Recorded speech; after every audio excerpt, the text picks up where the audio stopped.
Hello दोस्तों, मैं Imrataram Lomrod reach success point YouTube channel पर आपका स्वागत है। दोस्तों, हमने हिंदी व्याकरण में पिछली क्लास में बात की वर्ण विचार से संबंधित। वर्ण विचार में हमने स्वरों के बारे में बात की थी और स्वरों के 3 भेद पढ़े थे, हर्ष स्वर, दीर्घ स्वर और प्लुत स्वर। आज हम आगे अलग अलग प्रकार के स्वरों के भेदों के बारे में बात करेंगे। तो बात करते हैं वर्ण विचार की।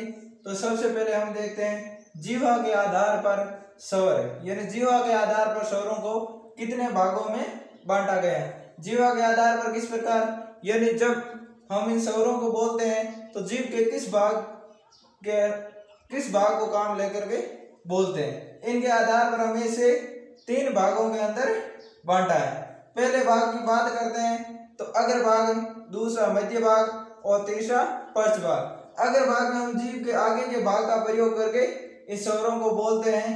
मध्य के भाग को प्रयोग करके जब स्वरों को बोलते हैं तो उसे मध्य भाग कहते हैं। और जब पश्च यानी पीछे के जीव के पीछे के भाग का प्रयोग करके जब हम स्वरों को बोलते हैं तो वहां क्या कहा जाता है, पश्च भाग कहा जाता है। दोस्तों, इसको एक ट्रिक के माध्यम से हम समझते हैं। ट्रिक क्या है, देखिए, जब हम ई यानी जब स्वरों को लिखते हैं उसके बाद आई और आई आता है, ई के बाद क्या आता है, ऊ आता है, उसके बाद आई और आई आता है, उसके बाद ओ और ओ आता है। देखिए, आप मध्य भाग की बात करते हैं तो इसके अंदर तो सिर्फ और सिर्फ क्या है, ए एक ही है। और आगे की बात करते हैं अग्र भाग की बात करते हैं तो इसके अंदर क्या आता है, ई आते हैं। देखिए, इन चारों में से आगे कौन है, ई है, और पीछे कौन है, ऊ है। तो ई कहाँ है, अग्र भाग में है, और ऊ कहाँ है, पीछे के भाग में है, पश्च भाग में है। और यहाँ बात करते हैं इन चारों के अंदर, तो इन चारों में आगे कौन है, आई यानी अग्र भाग में क्या है, आई और आई है। और पश्च भाग की बात करते हैं तो पीछे कौन आए, ओ आए, तो पश्च भाग में ओ आए। यानी हम इस बेसिक तरीके के माध्यम से इन अग्र भाग, मध्य भाग और पश्च भाग को याद रख सकते हैं। यानी ई पहले आए तो ई पहले, ऊ बाद में आए तो पश्च के भाग में आ गए, आई पहले भाग में तो पहले अग्र भाग में, और पश्च भाग यानी पीछे के भाग में ओ, तो यहाँ पर भी ओ पीछे आते इसलिए पश्च भाग में है। ये कोई सिद्धांत नहीं है, कोई नियम नहीं है, ये हमारा एक लॉजिक है, यानी बेसिक तरीका है, यानी याद करने का एक तरीका है। तो ये बात थी दोस्तों, जीवा के आधार पर स्वरों के विभाजन की। कितने भागों में बांटे गए, 3 भागों में बांटे गए, अग्र भाग, मध्य भाग और पश्च भाग। जिसके अंदर क्या, अग्र भाग में ई आई आती है और ए आता है, मध्य भाग में ऊ और ओ किस में आते हैं, पश्च भाग में आते हैं। आगे बात करते हैं मुखाकृति के आधार पर स्वरों के विभाजन की। तो स्वरों को मुखाकृति के आधार पर 4 भागों में बांटा गया है। यानी मुख की आकृति किस प्रकार की होती है, यानी मुख के खुलने की आकृति के आधार पर इन्हें 4 भागों में बांटा। दोस्तों, यहाँ ज्यादा हम परिभाषा की बात नहीं करेंगे क्योंकि यहाँ परिभाषा कोई नहीं पूछी जाती। यहाँ सिर्फ पूछा जाता है कि ये ऊ स्वर हैं जो जीवा के आधार पर किस भाग में आता है, तो हमें बताना है पश्च भाग में आता है। इसी प्रकार यहाँ ई स्वर की बात की जाती है तो किस भाग में आता है, जीवा के आधार पर, तो अग्र भाग में आता है। यानी हमें कोई परिभाषा नहीं पूछेगा कि जीवा के आधार पर स्वरों के विभाजन में क्या होता है, इनकी परिभाषा दीजिए। परिभाषा हमें याद नहीं करनी, सिर्फ ध्यान रखना कि जीव के किस भाग का प्रयोग होता है, उस भाग के प्रयोग के आधार पर 3 भागों में बांटा है। इसी प्रकार मुखाकृति, मुख की आकृति के आधार पर भी स्वरों को 4 भागों में बांटा। सबसे पहले बात करते हैं समर्थ की।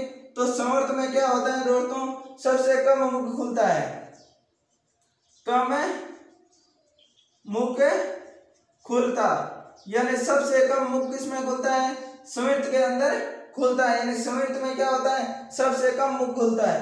अर्ध स्वर की बात करते हैं तो इससे थोड़ा ज्यादा, यानी कम समर्थ से थोड़ा ज्यादा मुख खोलता है तो वह अर्ध समर्थ होता है। और विवर्त के अंदर क्या होता है, सबसे ज्यादा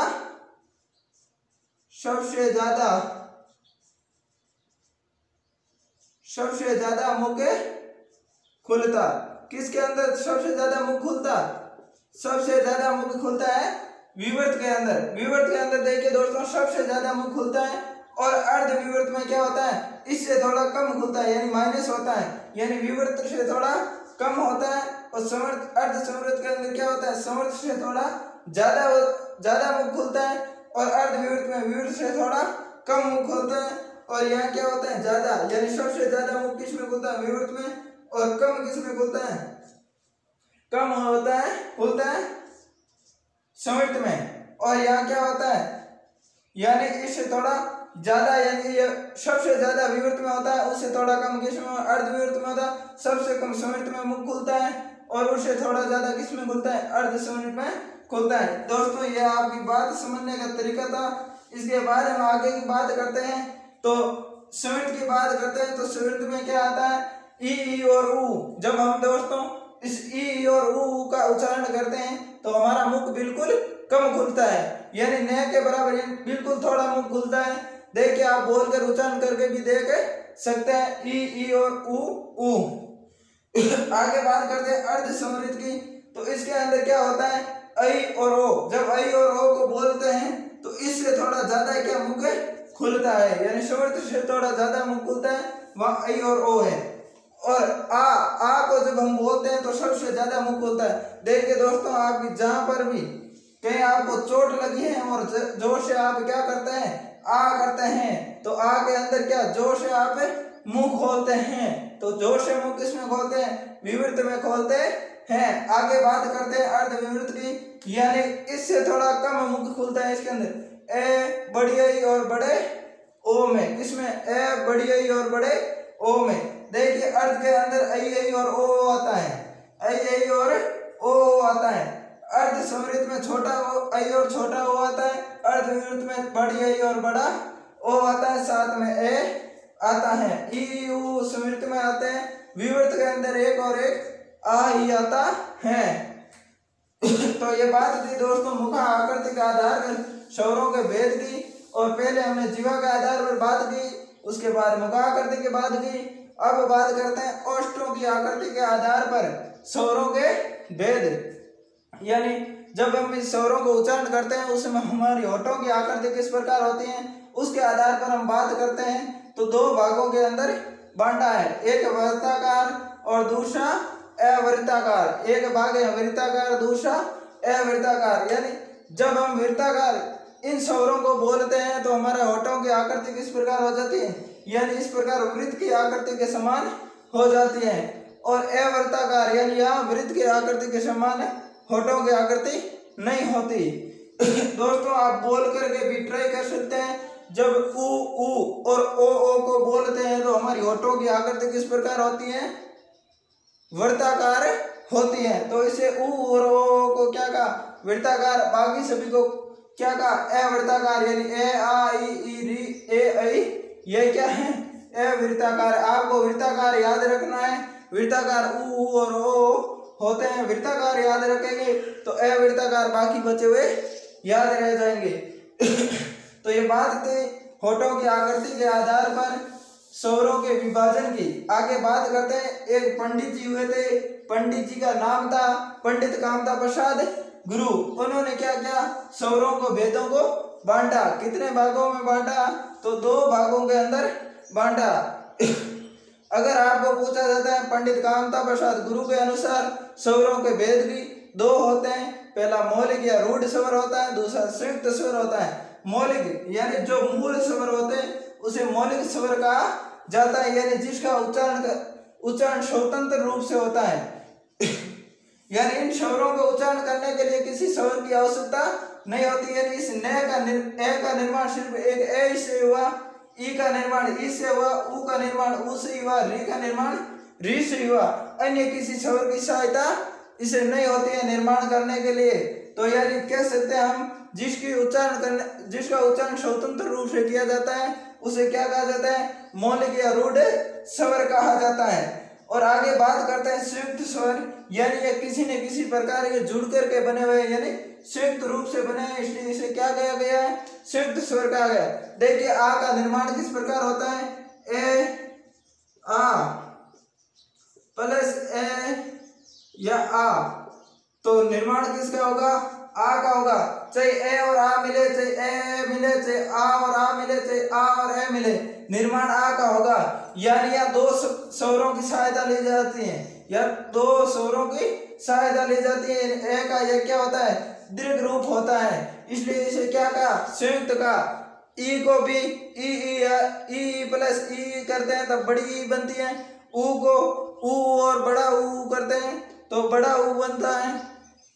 आगे आई के निर्माण की तो ए आ के बाद ई आता है तब आई का निर्माण होता है, और ए आ के बाद आई आती है तो बड़ी आई का निर्माण होता है, और ए आ के बाद ऊ आते हैं तो बड़े छोटे ऊ का निर्माण होता है, और ए आ के बाद ओ और ओ आता है तब बड़े ओ का निर्माण होता है। यानी इनके निर्माण के लिए किसी न किसी दो स्वरों की आवश्यकता होती है, तो इसे क्या कहा, संयुक्त स्वर। यानी ये जुड़े हुए हैं लेकिन ये स्वतंत्र हैं, यानी इसे किसी की आवश्यकता नहीं होती है। आगे देखते हैं दोस्तों, इन संयुक्त स्वर को भी दो भागों में बांटा गया है। संयुक्त स्वर को भी कितने भागों में बांटा गया है, दो भागों के अंदर बांटा गया है। एक तो दीर्घ स्वर है, कौन से स्वर, दीर्घ स्वर। एक संधि स्वर है, संधि स्वर है, यानी जिसके अंदर जिसका रूप दीर्घ होता है उसे क्या कहा जाता है, दीर्घ स्वर। दीर्घ स्वर में आ जाता है, ई आ जाता है और ऊ आ जाता है। यानी ए का दीर्घ रूप आ हुआ, ई का दीर्घ रूप ई हुआ, ऊ का दीर्घ रूप ऊ हुआ, लेकिन ली का दीर्घ रूप नहीं होता। दोस्तों नोट लगा करके लिख लीजिए, ली का दीर्घ रूप नहीं होता। यानी हिंदी के अंदर क्या, ली का दीर्घ रूप नहीं होता है। संस्कृत के अंदर ली का दीर्घ रूप री का दीर्घ रूप होता है, लेकिन संस्कृत के अंदर ये लरी आती है, इस लरी का दीर्घ रूप नहीं होता है, लेकिन हिंदी में इस री का दीर्घ रूप नहीं होता है। आपको याद रखना कि हिंदी में री का दीर्घ रूप नहीं होता। और अब हम जब संधि स्वरों की बात करते हैं तो संधि स्वर में आता है आई और आई, ओ और ओ। यानी ये यहाँ पर तो क्या हुआ, इनका दीर्घ रूप हुआ, दीर्घ रूप हुआ, लेकिन यहाँ क्या हो रही है, संधि हो रही है। यानी इनके अंदर क्या हो रही है, संधि। किस प्रकार, ए या आ के बाद अगर ई और ई आते हैं तो निर्माण किसका होता है, इस आई का होता है। यानी आई का निर्माण संधि के माध्यम से हुआ है। आगे हम बात करते हैं, ए या आ के बाद अगर आई और आई आए तो बड़ी आई का निर्माण होता है, और ए आगे बात करते हैं ओ के निर्माण की, तो ऊ और ऊ आने पर क्या होता है, ओ का निर्माण होता है, छोटे ओ का। इसके बाद बात करते हैं आगे की, तो छोटा ओ और बड़ा ओ होने पर निर्माण किसका होता है, बड़े ओ का निर्माण होता है। यानी इस प्रकार इन सभी चारों की क्या होती है, संधि होती है। ये नियम हम संधि के अंदर पढ़ेंगे, आगे बात करेंगे संधि की, तब इन नियमों को पढ़ेंगे। आपको तो सिर्फ याद रखना है, संयुक्त स्वर को दो भागों में बांटा गया, दीर्घ स्वर और संधि स्वर। जिसमें दीर्घ संधि होती है उसे दीर्घ का, और जिसके अंदर जिसके अंदर संधि होती है उसे संधि स्वर कहा गया है। ये बात थी दोस्तों पंडित कामता प्रसाद गुरुजी के अनुसार स्वरों के विभाजन की। और आगे हम बात करते हैं अयोगवा की। किसकी बात करते हैं, अयोगवा की। अयोगवा है, बात करते हैं अयोगवा। तो अयोगवा वर्ण कितने होते हैं, अयोगवा वर्ण दो होते हैं। कितने होते हैं, दो होते हैं। दो कौन कौन से होते हैं, तो यहाँ हम बात करते हैं दो की। तो एक तो होता है अनुस्वार, क्या होता है, एक होता है अनुस्वार। अनुस्वार की बात करें तो यह अनुस्वार, और एक होता है विसर्ग। यानी विसर्ग की बात करें तो ये दो बिंदियां होती हैं। यानी अयोगवा हिंदी के अंदर कितने होते हैं, अयोगवा वर्ण दो होते हैं, एक तो अनुस्वार और एक विसर्ग। अयोगवा की बात करें तो अयोगवा वर्ण स्वर के साथ ही प्रयुक्त होते हैं। यानी ये अयोगवा क्या होते हैं, स्वर के साथ ही प्रयुक्त होते हैं, जिसे हम ए कह सकते हैं। ए के साथ क्या प्रयोग हुआ, अयोगवा प्रयोग हुआ। यानी ये अयोगवा वर्ण क्या होते हैं, स्वर के साथ प्रयोग होते हैं, इनका स्वतंत्र प्रयोग नहीं होता है, स्वतंत्र प्रयोग नहीं। यानी इन अयोगवा का हम कहीं भी नहीं देखते हैं कि इस प्रकार इसका प्रयोग हुआ है। ये क्या होते हैं, किसी वर्ण या किसी स्वर के साथ मिलकर के इनका प्रयोग होते हैं। जैसे हम देख सकते हैं मैं के साथ ऐसे मिले हुए होते हैं। आगे हम बात करते हैं तो ये अयोग क्या होते हैं, सदैव दीर्घ होते हैं।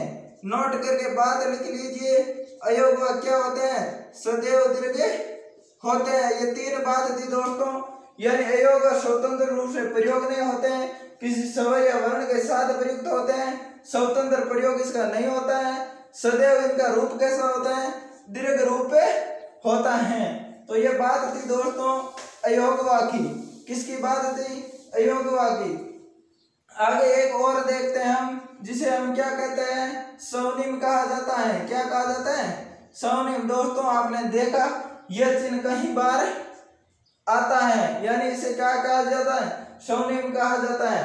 और इसके प्रयोग की बात करते हैं तो इसका प्रयोग केवल इनका प्रयोग केवल अंग्रेजी में होता है। कहाँ होता है, अंग्रेजी में होता, यानी इस स्वनिम का प्रयोग कहाँ होता, केवल और केवल एक अंग्रेजी में ही प्रयुक्त होता। और इसका प्रयोग किसके साथ होता, सिर्फ स्वरों के साथ होता, सिर्फ स्वर के साथ प्रयोग सिर्फ और सिर्फ अंग्रेजी में होता है। और अंग्रेजी में भी किसके साथ होता है, स्वर के साथ होता है। एग्जाम्पल के रूप में एक शब्द देखते हैं, आप कई बार ये पढ़ते हैं शब्द कॉलेज शब्द। इस कॉलेज शब्द में क्या हुआ, स्वनिम का प्रयोग हुआ। कॉलेज शब्द किसका है, अंग्रेजी भाषा का शब्द है। और किसके साथ प्रयोग हुआ, या देखिए के आधा है, इसके साथ क्या मिला, आ, और आ के ऊपर क्या लगा हुआ है, स्वनिम, स्वनिम लगा हुआ है। यानी स्वनिम किसके साथ प्रयोग होता है, सिर्फ स्वरों के साथ प्रयोग होता है। तो ये बात थी दोस्तों वर्ण विचार की। और वर्ण विचार में बात थी स्वरों के भेदों की। जो स्वरों के भेद हमने पूरे पढ़ लिए। अगली क्लास में हम बात करेंगे व्यंजन के बारे में। उसके बाद हमारा यह वर्ण विचार कंप्लीट हो जाएगा। दोस्तों हमारे डी स्ट्रेस पॉइंट चैनल को सब्सक्राइब करें, लाइक करें और ज़्यादा से ज़्यादा शेयर करें। धन्यवाद दोस्तों।